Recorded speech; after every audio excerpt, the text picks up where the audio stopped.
Welcome back to my channel. अस्सलाम वालेकुम friends, कैसे हैं आप सब। उम्मीद करती हूँ सब ठीक ठाक होंगे, खैर आफियत से होंगे। तो पार्लर में बहुत सारी प्रोडक्ट्स होती हैं हमारी स्किन केयर के लिए, लेकिन उनमें केमिकल्स होते हैं। उन केमिकल्स की वजह से हमारी स्किन पर बहुत बुरे असरात पड़ते हैं। फौरी हमें इंस्टेंट रिज़ल्ट तो मिल जाता है, लेकिन देर पर रिज़ल्ट नहीं मिलता और हमारी स्किन भी डल होना शुरू हो जाती है। मैंने तो यही नोटिस किया है और आप भी कमेंट में ज़रूर बताइएगा कि पार्लर का फेशियल, स्किन पॉलिश या क्लींजिंग करवाने के बाद 1 हफ्ते के बाद कैसा होता है आपका फेस, कैसी होती है आपकी स्किन।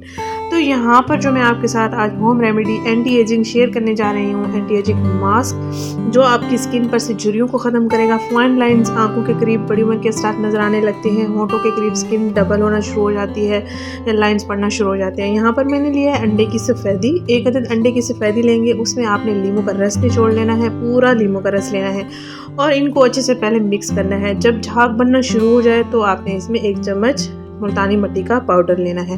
इसको फिर अच्छे से मिक्स करना है और फिर मिक्स करते चले जाएं, मिक्स करते चले जाएं। और उसके बाद जब ये अच्छे से मिक्स हो जाए, आपने अपने फेस पर इसको लेप की सूरत में लगा देना है। अगर आपके हाथों पर भी बड़ी उम्र के असरात हैं या लाइंस बनना शुरू हो गए हैं तो आप हाथों पर भी इसको एज अ मास्क लगा सकते हैं और ड्राई होने तक लगा रहने देंगे। पहले ही इस्तेमाल से आपको काफ़ी अच्छे रिजल्ट्स मिलेंगे। आपके पोर्स क्लीन हो जाएंगे, pores, black heads, white heads ख़त्म हो जाएंगे, लाइंस भी ख़त्म हो जाएंगी। आपकी जो स्किन है चेहरे की वो बिल्कुल नेचुरल ग्लो करना शुरू कर देती है। स्कूल गोइंग, कॉलेज गोइंग जो बच्चे और जो वो परेशान होती हैं सन टैनिंग की वजह से, सन टैन को रिमूव कर सकते हैं आप बिल्कुल एक ही टिप से। आपको बहुत सारे नेचुरल इंग्रेडिएंट से बेनिफिट्स मिल सकते हैं। आपकी स्किन पर कोई साइड इफ़ेक्ट नहीं होगा। अंडा आपकी स्किन के लिए बहुत अच्छी चीज़ है, लेमन भी आपकी स्किन के लिए बहुत अच्छी चीज़ है। Natural ingredients and natural results के साथ ही आपको ये प्रोटेक्ट करेंगे।